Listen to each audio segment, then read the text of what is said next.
আমার বিয়ে পড়ানোর সময় 3 নম্বর কবুল বলার সময় আমি অন্য শব্দ বলি, তখন হুজুর সেটা 3 নম্বর কবুল ধরে নেয়। এদিকে আমার বিয়ে সঠিক হয়েছে যেখানে দুই পরিবারের লোক উপস্থিত ছিল। আমাদের একটা ছেলে একটা মেয়ে ছিল, মেয়েটাকে বিয়ে দিয়েছিলাম, জামাই তাকে গলা টিপে মেরে ফেলেছে। ছেলেটা স্ট্রোকে মারা গেছে। আমার ভাই বোন আছে, আমি চাইছি আমার সম্পত্তির কিছু অংশ ভাই বোনকে দিয়ে বাকিটা হিজ মাদ্রাসা ইতিমখানা দিয়ে দিতে। এটা শরীয়ত সম্মত কিনা? একজন বলেছেন, তুমি 10 কিলোমিটার সাইকেল চালিয়ে যেতে পারলে তোমাকে 1000 টাকা দেবো। 10 কিলোমিটার সাইকেল চালিয়ে এই টাকা নেওয়া জায়েজ হবে কিনা? আমি সূচিবায়ুর রোগে আক্রান্ত। আমি যখন বই ধরি তখন আমার মনে হয় আমার হাতে ধুলো ময়লা থাকার কারণে বই আমাকে বদদোয়া দিবে। শামীম আহনাফ আপনি লিখেছেন, আসছে 31st নাইট, সে বিষয়ে আমাদের করণীয় কি এবং আমরা কিভাবে এই অনাচার থেকে রক্ষা পাবো? ভাই শামীম আহনাফ, 31st নাইট এটির সূচনা বা একেবারে শুরু হয়েছিল অগ্নিপূজক বা পেগানদের কাছ থেকে।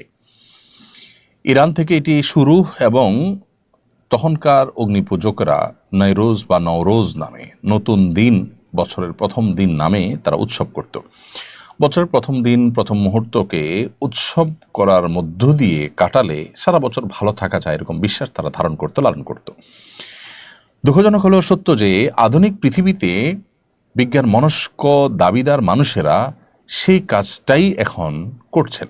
অর্থাৎ বছরের প্রথম প্রহরকে তারা আনন্দ ফুর্তি করে, হাসি তামাশা করে, চিৎকার চেঁচামেচি করে, বিনোদনের মাধ্যমে তারা এটাকে কাটাবার চেষ্টা করেন। কেন? তারা আশা করেন যে এর মাধ্যমে তারা সারা বছর হয়তো ভালো থাকতে পারবেন।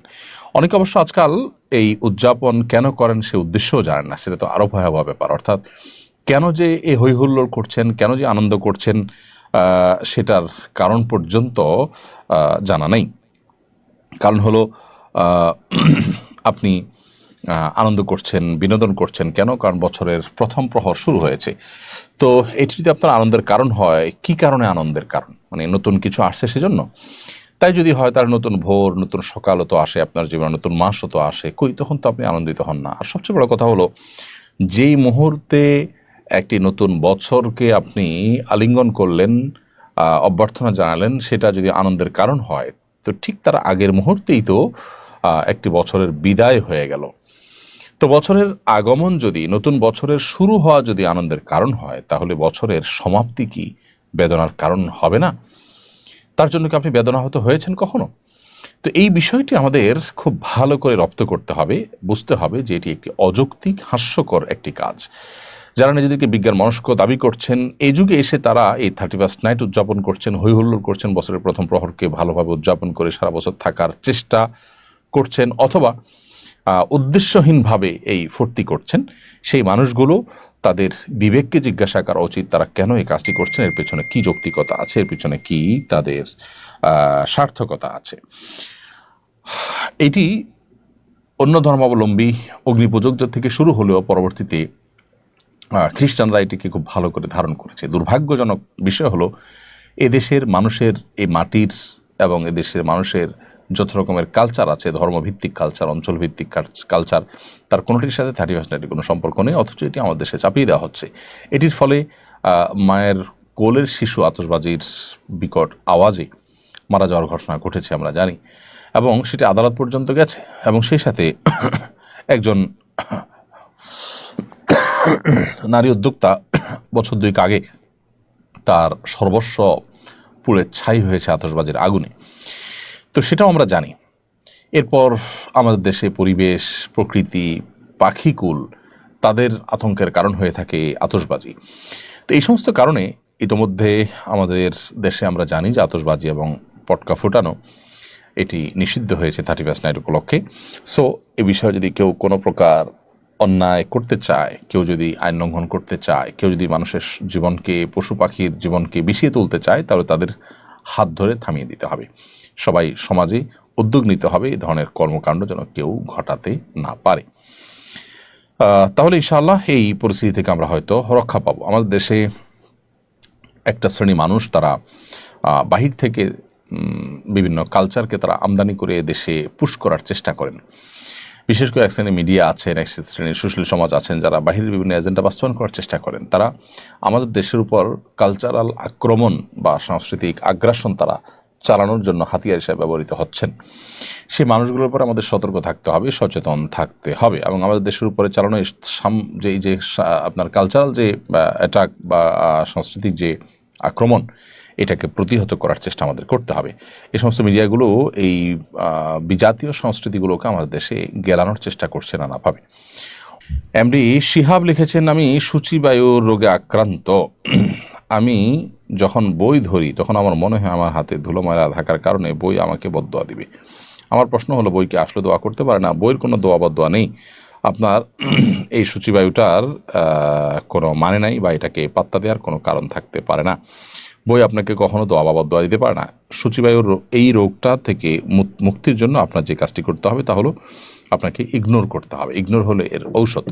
যত বেশি আপনি ইগনোর করবেন, যত বেশি আপনি এটাকে আপনি এড়িয়ে চলবেন, তত বেশি আল্লাহ তাআলা আপনাকে মুক্তি নসিব করবেন। এর বাইরে ওয়াসওয়াসার রুকিয়াহ নামে আপনি অনলাইনে বা প্লে স্টোরে বা ইউটিউবে সার্চ দিলে অনেক পাবেন, রুকিয়ার বিভিন্ন ভিডিও পাবেন। সেই রুকিয়ার ভিডিওগুলো যদি আপনি মনোযোগের সাথে শুনেন, শ্রবণ করেন, আশা করা যায় আল্লাহ তাআলা আপনাকে এই রোগ থেকে মুক্তি দান করবেন। এছাড়া ভালো কোনো রাকির শরণাপন্ন আপনি হতে পারেন, মানসিক কোনো ডাক্তার আপনি দেখাতে পারেন। শিবলি শেখ এআইডি থেকে আপনি লিখেছেন, আমার বিয়ে পড়ানোর সময় 3 নম্বর কবুল বলার সময় আমি অন্য শব্দ বলি, তখন হুজুর সেটা 3 নম্বর কবুল ধরে নেয়। এতে কি আমার বিয়ে সঠিক হয়েছে, যেখানে দুই পরিবারের লোক উপস্থিত ছিল? কবুল একবারও যদি আপনি বলেন তাতেও আপনার বিবাহ বিশুদ্ধ হয়ে গেছে। অতএব আপনি এটা নিয়ে অরিড থাকার কোনো প্রয়োজন নেই। সাইয়েদা বদুর রাশিদ বি পুরো নামটা বোঝা যাচ্ছে না, বিডুর রাশিদ এরকম কি জানি নামটা। আপনি ইউটিউব চ্যানেল আপনি লিখেছেন, আমাদের একটা ছেলে একটা মেয়ে ছিল, মেয়েটাকে বিয়ে দিয়েছিলাম, জামাই তাকে গলা টিপে মেরে ফেলেছে, ছেলেটা স্ট্রোকে মারা গেছে, আমার ভাই বোন আছে, আমি চাইছি আমার সম্পত্তির কিছু অংশ ভাই বোনকে দিয়ে বাকিটা হিজ মাদ্রাসা ইতিমখানা দিয়ে দিতে, এটা শরীয়ত সম্মত কিনা? বোন সাইদা, আল্লাহ তাআলা আপনার প্রতি রহম করুন। আপনার পরিবারে যে প্যাথেটিক ঘটনার কথা শুনলাম, যে ছেলে মেয়ে দুজনকে আল্লাহ দুনিয়া থেকে নিয়ে গেছেন, এবং ভাই বোন আছে, আপনার স্বামী আছে কিনা সেটা অবশ্য আমরা জানি না। তো এরকম পরিস্থিতিতে আপনি আপনার সম্পদের কিছু অংশ এতিমখানা, মাদ্রাসা বা যেখানে খুশি আপনি সেখানে এখনই দান করে দিতে পারেন, সেটা নিয়ে শরীয়তের কোনো বিধিনিষেধ নেই। তবে কিছু অংশ আপনি রেখে যাওয়া উত্তম, যেটা আপনার মৃত্যুর পর আপনার ওয়ারিস যারা যারা আছেন তাদের মধ্যে ভাগ বন্টন হবে। তবে ভাই বোন তারা যেহেতু ওয়ারিস হন, আপনার স্বামী আছে কিনা আমি জানি না, আপনার স্বামী যদি ওয়ারিস হয়ে থাকে তাহলে তাকে বঞ্চিত করে শুধু ভাই বোনকে দিলেন আর দান করে দিলেন, সেটা জায়েজ হবে না। আর তাছাড়া ওয়ারিস হলে ওয়ারিসদেরকে কিন্তু ওসিয়ত করা যায় না, দান করা যায়। আপনি ভাই বোনরা বেঁচে আছেন বা স্বামী বেঁচে আছেন, তাদেরকে গিফট করলেন, যে কোনো অংশ সম্পদ এটা দিতে পারেন। তাহলে মোদ্দা কথা হলো যে আপনার সম্পদের কিছু অংশ ভাই বোনকে বা স্বামীকে, আপনার ওয়ারিসদেরকে দান করে দিলেন, গিফট করে দিলেন, আর বাকিটা আপনি দান করে দিলেন মসজিদ মাদ্রাসা বা কোনো জায়গায়, এটা জায়েজ আছে, কোনো অসুবিধা নেই। মোহাম্মদ আশিক মডেল আপনি লিখেছেন, সৌদি থেকে বলছি, এখানে ইমামের সূরা ভুল হলে পেছন থেকে মুক্তাদি বলে দেয়, তবুও সেও দেয় না, এতে নামাজ হবে কিনা? সূরার যদি ভুল হয় আর ভুলটা যদি পেছন থেকে কেউ ধরে দেন, তাহলে তার কারণে সিজদায়ে সাহু দিতে হয় না। এটা সব ইমামদের মতেই একমত, এটা সঠিক আছে। অর্থাৎ আমাদের দেশি ইমাম সাহেবরাও যদি নামাজের পেছনে লোকমা দেন, কেরাতের লোকমা, অর্থাৎ সূরা কেরাতে ভুল হয়েছে সে লোকমা দিয়েছেন, তাহলে এর ফলশ্রুতিতে কিন্তু সিজদায়ে সাহু প্রযোজ্য হয় না। সিজদায়ে সাহু প্রযোজ্য হয় তখন যখন কোনো ওয়াজিব ছুটে যায়। তো সূরা কেরাতে ভুল হলে কোনো ওয়াজিব তরক হয় না বা ওয়াজিব ছুটে না, বিধায় এখানে সিজদায়ে সাহু প্রযোজ্য নয়। সুতরাং আপনি সৌদি আরবে যেটি দেখতে পাচ্ছেন সেটি সম্পূর্ণ সঠিকই আছে। এমডি সিয়াম লিখেছেন, একজন বলেছেন, তুমি 10 কিলোমিটার সাইকেল চালিয়ে যেতে পারলে তোমাকে 1000 টাকা দেব। 10 কিলোমিটার সাইকেল চালিয়ে এই টাকা নেওয়া জায়েজ হবে কিনা? একপক্ষীয় এ ধরনের পুরস্কার দেওয়া না জায়েজ নয়। কেউ যদি বলেন যে তুমি এই কাজটি করলে, অ্যাচিভ করতে পারলে, তোমার বীরত্ব, বাহাদুরি বা শক্তিমত্তা দেখাতে পারলে তোমাকে পুরস্কার স্বরূপ এটা আমি দেব, দিতে পারেন, এই দেওয়া নেওয়া জায়েজ আছে। এখানে যদি বাজি ধরাধরি ব্যাপার হতো যে আমি যেতে পারলে তুমি দিবা আর আমি যেতে না পারলে আমি দিব, তাহলে সেক্ষেত্রে সেটা জুয়ার মধ্যে পড়তো এবং সেটা নাজায়েজ এবং গুনাহ হতো।